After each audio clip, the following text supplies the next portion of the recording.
All right, ladies and gentlemen, welcome to part 2 in our scene operations playlist.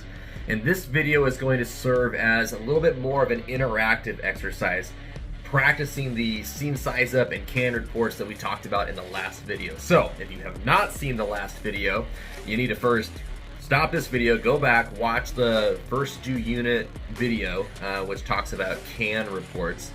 And basically, once you have kind of an understanding of what that is, use this video as a means of basically watching the scenario that we're going to present, these scenarios I should say, and then I will basically pause my commentary throughout this video and give you a chance to verbally talk to the screen you're watching and practice how you would size it up, and then I will follow shortly after and give one, not saying that the way that I give it is the only right way to do it, but more just as a way of you checking your knowledge to see that if you hit all the bases that need to be covered. Okay, use this as just a prompt. I would encourage you to take this concept and run with it. Don't just practice what's in this video. You can go find other YouTube videos and do the same exact thing.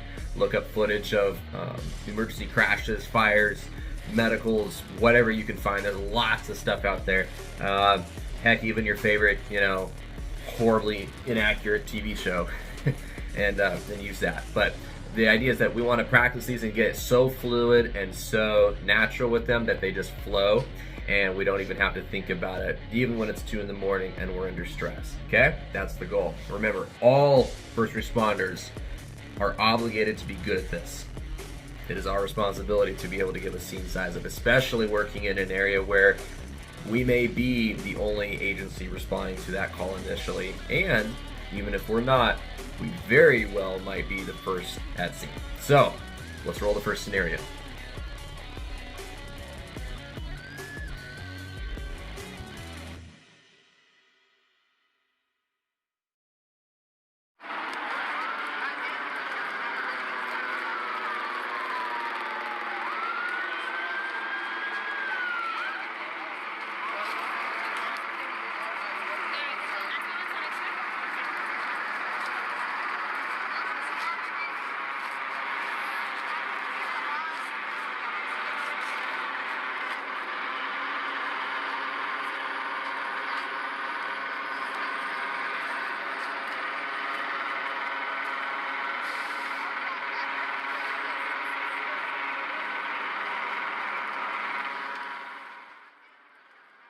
All right, a sample can report for this first scenario could be as follows.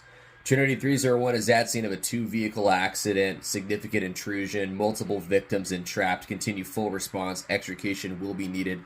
We'll be out checking for extent of injuries. Additionally, can you please start an additional medic unit and a rotational? Command channel will be firing at Oregon, TAC will be TAC 6, notify incoming air units, air to ground will be CalCord.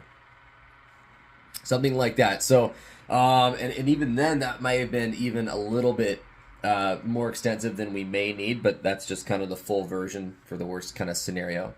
So breaking that down just within our CAN model, right? C is conditions, and so we're starting off just saying what we see.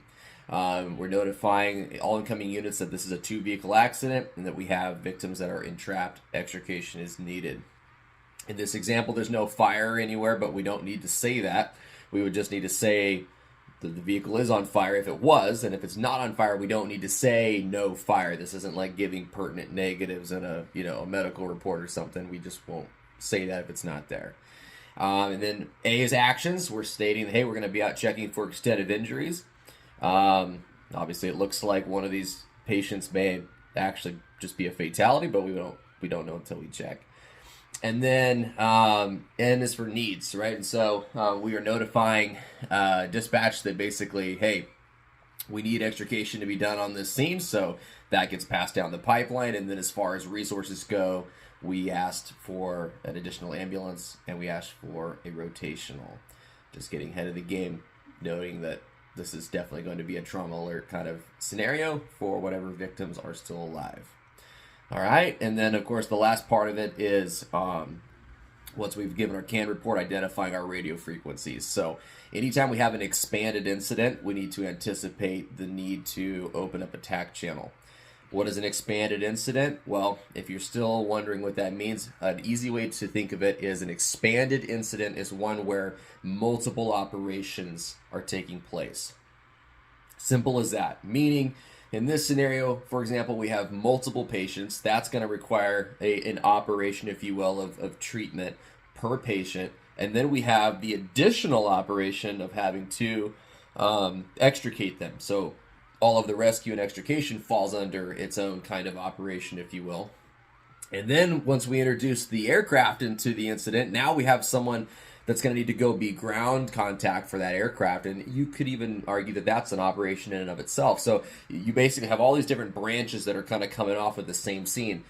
The more that expands, if you will, well, that's what we would call an expanded incident. And so anytime you have a scene that's complex like this and you can tell, yeah, this is going to be an expanded incident, already in your mind you need to be thinking, hey, we probably need to just get off of the main dispatch channel. We need to open up a TAC channel so that we're not bogging down. And that's the reason for the TAC channel. We're not bogging down the dispatch channel with all of the various things we're going to need to talk about in this very complex scene, okay? And then, of course, lastly, we identified our air-to-ground frequency, CalCord. Not super imperative necessarily. If we have other things that we need to get to, that's the priority. We might actually go back and ask about CalCord later, but I'm just trying to put everything into one package so that you kind of hear everything beginning to end for the sake of practicing. If you do say it on the radio, not a problem, though. All right, let's move on to scenario number 2.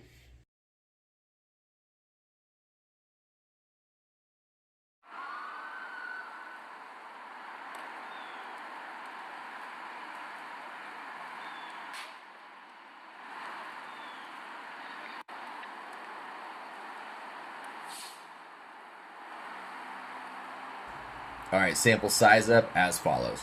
Trinity 301 is at scene of a single vehicle on fire. Front half of the vehicle is fully engulfed. Unknown if there are any victims or occupants in the vehicle at this time. We will be out checking for further details. Stand by for further updates. Okay, so now this one's pretty simple. You'll note that we really didn't have to, per se, call for any resources on this one. Of course, situation depends. Maybe this was paged out as just an unknown kind of vehicle accident. So this whole notion of, hey, the vehicle's on fire, this is completely new information. But if this was paged out as a vehicle fire or possible vehicle fire, which being that this is in a public parking lot, it probably was, really we are just confirming in our report, yes, the vehicle is in fact on fire. And no, we don't know if there's anyone still inside or not. And that information alone is really covering our needs. Part of our CAN report, because that radio traffic right there is basically communicating to all the engines and trucks coming in, hey, yeah, we need to upgrade. If we were code 3, we're code 3.5 now. They know exactly what they need to do. They know when to get on scene, pull hoses, get water on this thing as soon as humanly possible. Okay, and so really then it's just on us now. Our next action is going to be, as we said in our sample report, we're going to be out trying to investigate and figure out, is there someone still in the vehicle? I mean, again, we said kind of the front half of the car's on fire. I mean, there could theoretically be someone tucked away in the back that's, maybe still alive. We don't know. We've seen weirder. And so we don't know that until we get out and actually go talk to bystanders, talk to people, and then we can call back if units aren't on scene yet. And let's say we go out and talk to the bystanders and we find out more information, we can relay back, hey, yes, Trinity 301 with update. And that's how you would phrase that. Trinity 301 with update. Bystanders are reporting that there is someone they believe trapped in the vehicle. Or bystanders are reporting all subjects are out of the vehicle.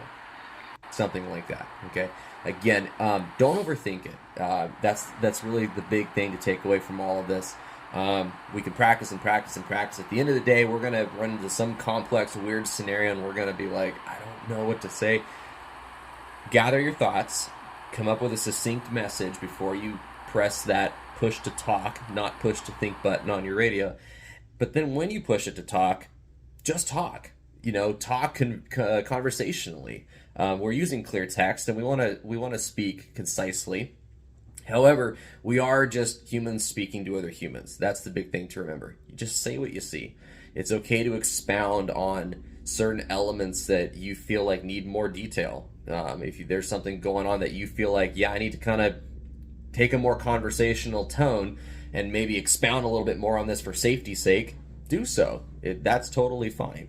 But then don't also be the person who just blabbers on about stuff that really doesn't matter. Again, in this situation, to use this as an example, it would have been wasting of traffic to just continue to talk about, hey, we're going to need hose lines on this fire.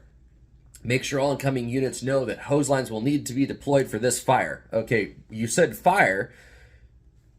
They know they need to pull a hose line. You don't need to, we wouldn't need to say that. That would be wasting our time and wasting radio traffic for something that's unnecessary, okay? So anyways, I hope that all makes sense. Ultimately, this is an art that has to be learned and practiced. It's not something that we can just wrap up in a couple of videos, but the best we can do is use these videos to try to give examples and at least start discussions and kind of get you thinking outside the box a little bit. All right, guys, again, thanks for playing along. I hope that this was beneficial, and I hope that this gives you kind of an idea of the way that you can practice. Again, you can use other YouTube videos, things you see on TV, you can watch, Night Watch or whatever, and you can just practice giving scene size ups. It's just a simple art that just has to be practiced with repetition in order to kind of get the feel for it. I'm not perfect at it, nobody's perfect at it. We're just trying to always better ourselves at relaying information effectively and thoroughly, right? Those are really the two things that we're after. We want to make sure the message gets across what we need to get across, and we do so in as efficient and effective means as possible. All right, so hopefully we'll be doing more exercises like this in the future, but continue to practice in the meantime. All right, you guys, out.